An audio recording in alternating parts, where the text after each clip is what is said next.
Welcome to BSR Telugu vlogs. ఇవాళ తెలంగాణలో special అయినటువంటి తెలంగాణ పచ్చి పులుసు అయితే చేయబోతున్నాను. ఇది ఎలా చేయాలో ఇప్పుడు ఈ వీడియోలో అయితే చూసేయండి. తెలంగాణ పచ్చి పులుసుని ఎలా చేసుకోవాలో ఇప్పుడైతే మనం చూసేద్దాము. దానికోసం ముందుగా ఇలా రఫ్గా కట్ చేసుకున్న ఆనియన్స్ అయితే తీసుకోవాలి. ఇలా మనం పెద్ద పెద్ద ముక్కలుగా అయితే ఆనియన్స్ అయితే కట్ చేసి పెట్టుకోవాలి. ఇది ఒక పెద్ద ఆనియన్ ఉంటుంది. పచ్చిమిర్చి వచ్చేసి మనం కారానికి తగినన్ని అయితే వేసుకోవాలి. ఇక్కడ నేను ఒక 3 చిల్లీస్ అయితే తీసుకున్నాను. ఇవి గ్రీన్ చిల్లీస్. జీలకర్ర కొద్దిగా. వీటన్నిటికన్నా ముందు మనం వచ్చేసి చింతపండు నానబెట్టి పెట్టుకోవాలి. ఇది వచ్చేసి ఒక లెమన్ సైజ్ చింతపండు. పులుపు కూడా మనకి ఎక్కువ అవసరం పడదు.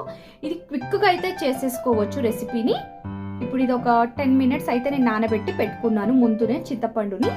ఇప్పుడు మనం ముందు తీసుకున్న ఆనియన్స్, పచ్చిమిర్చి, జీలకర్ర ఇవన్నీ కూడా మనం ఏదైతే గిన్నెలోకి పచ్చి పులుసు చేసుకుంటున్నామో వాటిలోకి అయితే వేసేసుకోవాలి.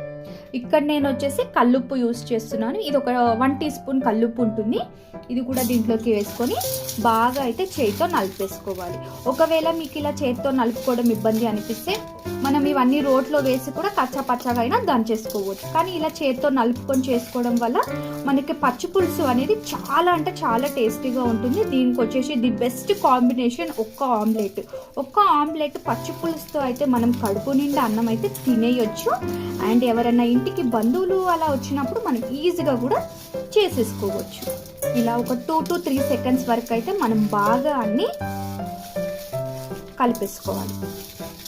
ఇది వచ్చేసి చింతపండులో నుంచి నేను తీసుకున్న వాటర్ అండి. ముందు నానబెట్టుకున్నాను కదా, వాటర్ అయితే నేను తీసి పెట్టుకునేవి దీంట్లోకి అయితే వేసేసుకుంటున్నాను. మనము పులుపుని బట్టి అయితే వాటర్ యాడ్ చేసుకుంటే సరిపోతుంది. మనం చింతపండు వాటర్ వేసుకున్న తర్వాత ఒక గరిట తీసుకొని అయితే మనం కలుపుకోవాలి. మనం దీంట్లో కల్లుప్పు వేసుకున్నాం కదా, మనకు అది మెల్ట్ అయిపోతుంది.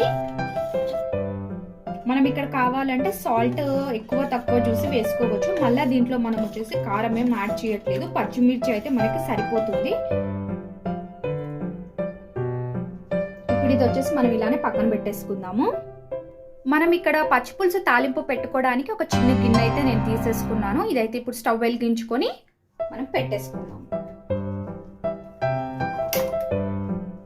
కనీసం అయితే మనం హీట్ అవ్వనివ్వాలి. మనకి ప్యాన్ అయితే హీట్ అయిపోయింది. దీంట్లో వచ్చేసి ఒక 1/2 టేబుల్ స్పూన్ ఆయిల్ వేసుకోవాలి. మనకు ఆయిల్ కూడా ఎక్కువ అవసరం పడదు. ఒక 1/2 టేబుల్ స్పూన్ అయితే సరిపోతుంది. ఆయిల్ హీట్ అయిన తర్వాత జీలకర్ర ప్లస్ ఆవాలు 2 కూడా వేసేసుకోవాలి. ఒక 1/2 టీ స్పూన్ అయితే ఉంటాయి.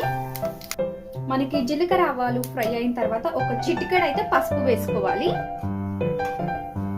పసుపును వచ్చేసి పచ్చివాసన పోయేంత వరకు జస్ట్ ఒక సెకండ్ అయితే పెట్టేసి లాస్ట్గా కరివేపాకు. తాలింపు కూడా రెడీ అయిపోయింది. ఇప్పుడు ఇది వచ్చేసి మనం ముందుగా తయారు చేసుకుని పెట్టుకున్న పచ్చి పులుసులోకి అయితే వేసేసుకోవాలి. మనం పచ్చి పులుసులోకి తాలింపు వేడిగా ఉండంగానే వేసేసుకోవాలి.